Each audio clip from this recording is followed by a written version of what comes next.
Hello and welcome to Series 2 of my podcast, Innervation, where we get to hear stories and experiences of incredible women in science and technology. Not only will you get insights into some fascinating innovations, but you may also even relate to their stories, especially if you're a little unconventional or non-conforming. As with all science and technology, what these women do for a living has a real impact on all of our lives, and we don't often realise it.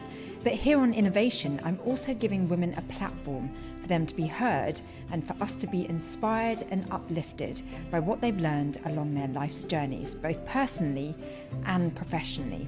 This week, I talk to Shrouk El-Attar, an electronics engineer and belly dancer. I'll let her explain more. My name is Shrouk El-Attar and I am a senior electronics engineer, the lead electronics engineer at M Technology. And I am also a belly dancer and I am a refugee. Nice to meet you. Nice to meet you. And I've met you before once. Yes. And wow, like you are someone that, you know, is unforgettable. I remember when the presenter of our panel came up and sort of like reeled off your CV. It was like 10 minutes later, you're still talking about your qualifications.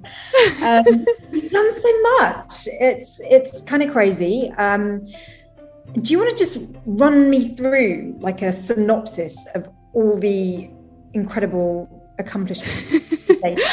I think there's a lot of people who've done a lot more things than me and a lot more incredible things than me. But also, I think it's important to be proud of your achievements. And we're always raised, right, to be humble, and it's taught that we're arrogant for appreciating ourselves and appreciating the work that we do. So I do appreciate that work that I do. What have I done though? So I've done all sorts of things, really. I've done the electronics on a COVID ventilator. That's completely open source when the pandemic hit. I worked at LV making smart pelvic floor trainers and smart breast pumps that belong in the 21st century and aren't just, you know, something that's telling people who breastfeed to feel like dairy cows and fits around their meetings and fits around their lives because they're humans. What else have I done? I've worked at Renishaw for a bit, making industrial robotics. So that's a lot of work with FPGAs, which are a bit like microcontrollers. Just a little computer, really. And belly danced around the world, countries as far as India, countries as far as Japan. And it's really important for me to recognize both parts of my work, because a lot of people would raise their children to be like, you can be an artist or an engineer. But I always say embrace the power of and. So when you were describing yourself, it suddenly triggered a memory of you giving me the most awesome business card.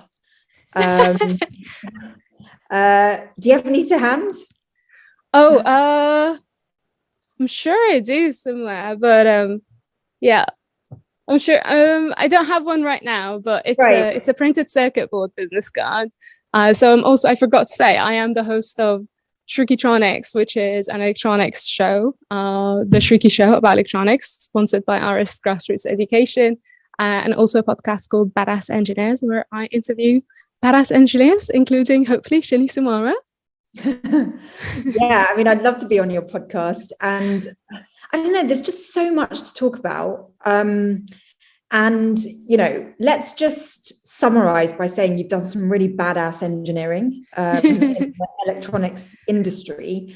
And I think when I first met you, one thing that really, well, there were so many things that struck me. Let's take things one by one. So first thing, you were working on some pretty interesting devices that are kind of more on the feminine side. And I found it so interesting that it was like a feminine product, but needed to be engineered. And it was engineered by you. Like, was it important that you were involved in projects like these, or did it just happen by accident? Well, it's important for me, and it also happened by accident. I didn't realize that there's a place in electronics called femtech for ages. And I always felt like I had to be somebody else at work and somebody completely different in my own time to be respected and to succeed and to fit in, really. But at the same time, I really cared about women's rights, about transgender rights, about LGBT plus rights, and about the representation of people of color in technology and in engineering. And it's really great to find myself in a field within electronics engineering where I can still do all of these things and be loudly and proudly me. Like I will go into work wearing a crop top or a cute dress, and nobody will, that's just me. Nobody will respect me any less or speak to me any differently because that's what I wear. Yeah, that's the kind of second thing that I wanted to talk about is merging worlds, because the belly dancing and the engineering feels like opposite ends of a spectrum. How has it been for you trying to cross-pollinate these interests? It's really hard. So for me, it's all intersectional. Like I'm not an engineer and a belly dancer. I'm a belly dancing engineer. Does that make sense? And with my belly dancing, for example, I teach belly dancing robot workshops and courses. So they all really bleed into each other. But it took a long time to find a place and my confidence and my voice to be able to say that loudly and not be worried about it. And even just a few weeks ago, so I am at this stage of my life where I am very confident with everything that I'm doing. But even just a few weeks ago, I performed at this diversity in engineering event. I did a talk and I also did a belly dance performance. The talk was taking so well. Everybody loved it. And there was a big divide in that diversity in engineering event when I performed. I literally had a guy at the end of the night come to me and ask me if I ever wondered if my work is demeaning to women. And that's at a diversity in engineering event. So there's still a long way to go.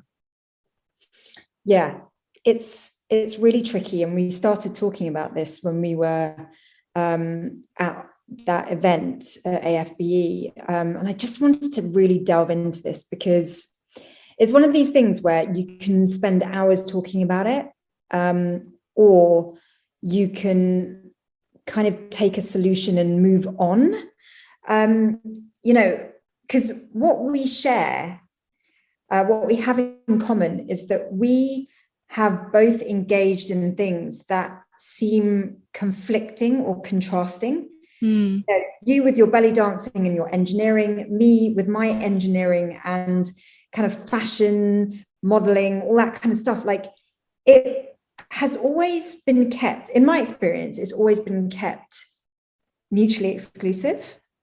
And engaging in these two different things, it somehow diminishes both. How have you dealt with that? Oh, I don't think my fight will ever end until society's views of these things change.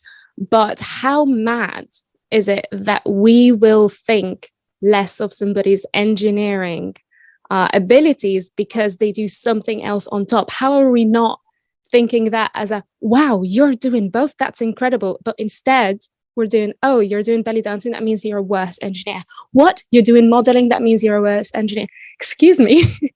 Don't you mean I'm superhuman? Don't you mean this is amazing? Don't you mean it's so cool that you can do both? Because we need to see more people who can do both. I don't know when it will ever end, but I think it definitely is better than it was 10 years ago. I will find myself, though, in corporations today, not all corporations, but like engineering corporations today, where it does feel like it is still 10 years ago. Well, you know what? I feel like I'm outing myself here, but I graduated 18 years ago. And Yeah, I'm really old. One thing. No, you're not. I mean, But first of all, let's get rid of the compliment. Like it's not a compliment to be younger or to be older, but also that's not old. That's not old at all. well, the thing is that when you talk about like it wasn't like that 10 years ago, like I ended up like really, I was so weighed down with the constant comments of like, you know, if you're going to castings and you're fashion modeling whilst doing engineering, no one's going to take you seriously, and you know you can't be very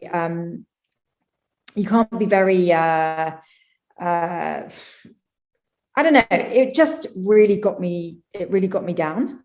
Yeah. And what's very inspiring about talking to you is that you insist on fighting against it, and not only fighting against it, but belly dancing with a beard, Yeah. kind of sticking things up. I am. I'm challenging expectations in many ways, but I think it's really upsetting that you went through that 10 years ago with modeling. Like modeling and belly dancing, I feel like the stigma for belly dancing is even bigger. And I'm just so upset that you went through that for something that isn't as stigmatized, but still was that much of a big deal to some people. And we're wondering why we can't retain diversity, why we can't attract diversity. And that's why we don't make it an easy industry for people like us to exist. And I love what I've done with my engineering career, and I'm so proud of things I created. I love pointing at something and being like, you know what, I made that. But I gotta be honest, I almost quit the industry entirely more than once. It's not easy, even with for somebody like me to exist happily in that industry. I've gone so close to quitting so many times. And I don't think that quitting is for losers. I think knowing when to quit is a great skill. But I'm glad I didn't, because had I done so back then, I wouldn't be able to speak to you, amazing Shinny, and be able to speak about all the cool things that people like us do in the industry. But yes, I do belly dance in a bit. You know, we'll get to that in a second, but I'm so glad you didn't quit either, because it's so important to keep going. I think pioneers and trailblazers, they really have it tough because they just are walking the path alone, completely alone. And by you not quitting, yes, you may end up walking that path alone for a bit, but then you end up having people go, I'm like you, I'm going to keep going too. And you become a role model, you become an inspiration for others. It is a lot of work, and you do become a role model and you become an inspiration for others. But I also want to create an industry where people like us don't have to burn themselves out in order to be successful, in order to you don't have to be a role model. I look at other people who've, you know, made it to CEO positions or CTO positions, and they don't have to do what we have to do to get half as much. So I'd love for that to not have to happen in the future. And I you know, being okay with what you have is also fine. So I feel like there's a lot of pressure to do all the extras on top, to like shine, to stand out. And that's fine if that's what you want to do, but also not standing out is great too. It sounds like you've had to go through a lot. So do you. I'm excited about having you on my podcast to get through that. Yeah, I mean, it's hours of conversation. Do you think you could summarize the kind of like emotional journey you've been through?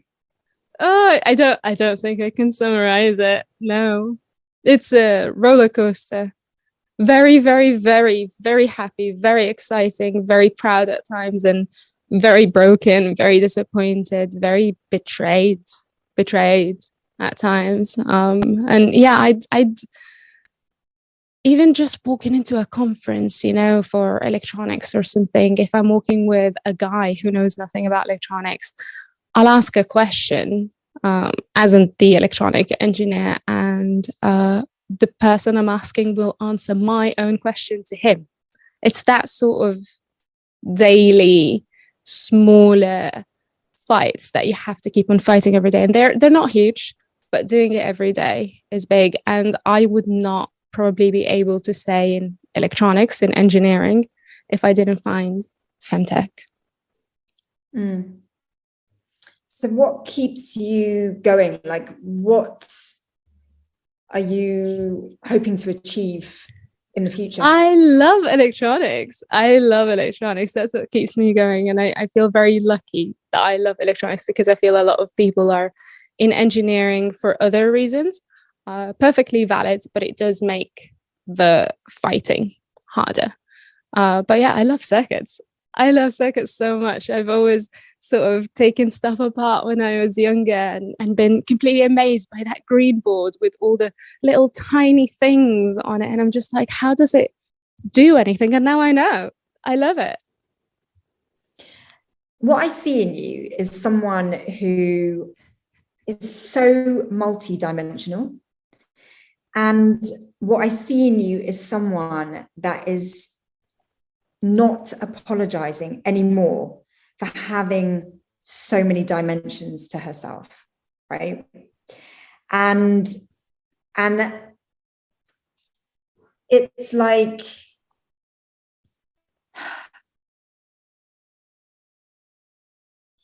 I don't know, like, you don't want to be put in a box. And yeah.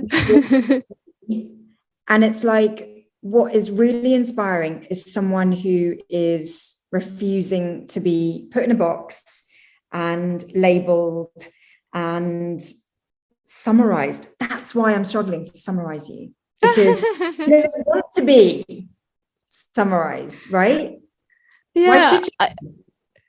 Yeah, it's a pro and a con, really, because it's very, I love it because it's who I am, and I've worked really hard on loving who I am, and I don't shy away from love and me anymore. But it does make it hard to like summarize what you do, and like if I'm pitching for something, it's harder to summarize anything. If I'm working on a new project that is out of my idea, it's chaos. It's got too many bits. But I have ADHD.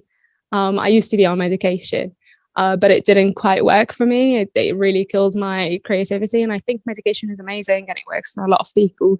But it just, I wasn't the right person for it. So it just means that I've learned how to live with my chaos and creativity. But the world isn't quite built for it. Like, the world is built for 1 hour plus meetings, you know, and I'm just, who's got that kind of attention span? Does anybody still know what's happening in the meeting 10 minutes later? Because I don't. Yeah, I mean, what's really inspiring about listening to you is that by just being yourself, you are changing the face of engineering. Because the stereotype was always older white male, probably with a beard, and back in the day, a bowler hat. Yeah. And the engineers I meet are just not like that. Same. Yeah. I think we've created a really nice niche for ourselves where we meet all the other cool people in engineering. But we're not even niche. Like, Elon Musk is an engineer and he was smoking a joint on the radio. I mean, you know, so I'm not that I'm advocating, you know, kind of drugs or, you know, anything out there, you know, but I just feel that engineers are not like what we perceive them to have been in the past. Like, engineers are really creative. You know, they are eccentric. They want to find out of the box solutions. They want to be innovative and ingenious, and it sounds like you are all of that, with your electronics engineering, but it sounds like you've got such a creative streak. And I think in order to be the best engineers that we can be, we've got to allow all dimensions of ourselves to not just allow, like actively encourage. I am gobsmacked that we turn away creative people from engineering. It took more than 160 years to realize that people who breastfeed don't want to be treated like dairy cows, because we turn away creative people from engineering, so they don't make any innovative solutions. They do the same over and over and over and over without any imagination. It's crazy. It's, sorry, that's the wrong word. I'm not going to use that term in that way again, but it's ridiculous that we tell creative people that you belong in the art and the art belongs there and it doesn't cross over here. What kind of engineering is that? That's not an engineering I want any part of. Well, if the face of engineering is changing, then maybe it's changing to be what it actually is, which is a discipline where art does meet logic. I love that. Yeah, because all the engineers I've met are really practical people. They love to get their hands dirty, make things, break things, get inside contraptions and figure out how they work. And, you know, and that's very different to the physicists I've met. And I don't want to start like labeling here and putting other people into boxes. Engineers versus physicists, who's going to win? Yeah. I mean, gosh, I mean, I've done so much around physics, like, you know, as host of Crash Course Physics and stuff. But I must say I'm proud of the engineers I've met, because we all love maths and physics to a certain degree. I mean, it's kind of like the core of what we do. But on top of that, like we're makers and we're problem solvers. And I think if you've got engineering in your blood, it will always be there. Yeah, absolutely. And actually, I think if engineering was introduced to me as engineering, I might have not been interested in it. I think it's because I was taking electronics apart that I didn't know had a name like electronics. I just thought it was magic. But I think that comes with the stereotype that we attach to it that isn't correct, that you know, the lack of creativity, that sort of thing. I don't know about you, Shani, if you feel similar about the term. Well, you know, I think I always had a very creative streak, and to get into engineering, I had to really exercise the logic part of my brain. But an area that we haven't really touched on is your experience as a refugee. How much do you think that has shaped you as an engineer? I think it shaped my resilience. So I don't know if you know, but I wasn't allowed access to engineering because I was a refugee. So I arrived to the country. I had no idea what the term asylum seeker meant. I was a child. And overnight, that was what I was called. I didn't really understand anything about what that meant for my life. And I just tried to do what I did and went to school. And I finished A-levels really early. And I was supposed to go to university very young. I was supposed to be in my first year of uni at 16. So I finished when I was 15. And I was so excited to finally, you know, study that magic in university, that I used to take all of these things apart and now I'm going to learn how to make them, and then realize that I didn't have access to that, not because I didn't meet the grades, not because I was incapable, but because of a status that I found myself in overnight, nothing to do with my choices at all. And it was going to take however long the UK government thought it was going to take. And in my case, it was 6 years. So for 6 years, I wasn't allowed to work or study or leave the country. I wasn't allowed to travel. So I couldn't even try and study anywhere else. And, you know, for some people, they're born into their status. For some people, it could take 20 years. For some people, it could also take 3 months. But it really does feel like a lottery, and you're treated like a criminal for claiming your legal right. Wow. Well, you know, so many of the experiences you describe don't sound easy, and a lot of them sound really, really difficult and painful. But you know what's so incredible is that you seem so strong and courageous for it. My facade is working. And really, is it a facade? I mean, I'm a big advocate for fake it till you make it. Sometimes I'm not feeling very confident one day, but I'll still try and act it, you know? Yeah. I absolutely hate the fake it till you make it thing. I just can't do it. I really wear my heart on my sleeve, and when I'm feeling vulnerable and rubbish, everyone that's close to me knows it. But the thing about that is that I'm so outwardly who I am that when I'm in a rubbish place, I know that I'm working through it and I'm going to get past it, and it takes time. But thank you for admitting that, like, it is about facades, because as much as, you know, we do try and show that we're on top of everything, it's also really brave that that you're enjoying all your multi-dimensions. And I feel like we could really get into like a deep discussion, but we don't have time today. But I wonder, like, do you have any sort of like key pieces of advice for anyone that's really going through a lot and trying to just be their fullest potential? Yeah, I do want to go back and say that I love that you don't fake it till you make it. I think that's really refreshing, and there needs to be a lot more of that. But we also need to create a society and an industry where this is not going to reflect negatively on anybody.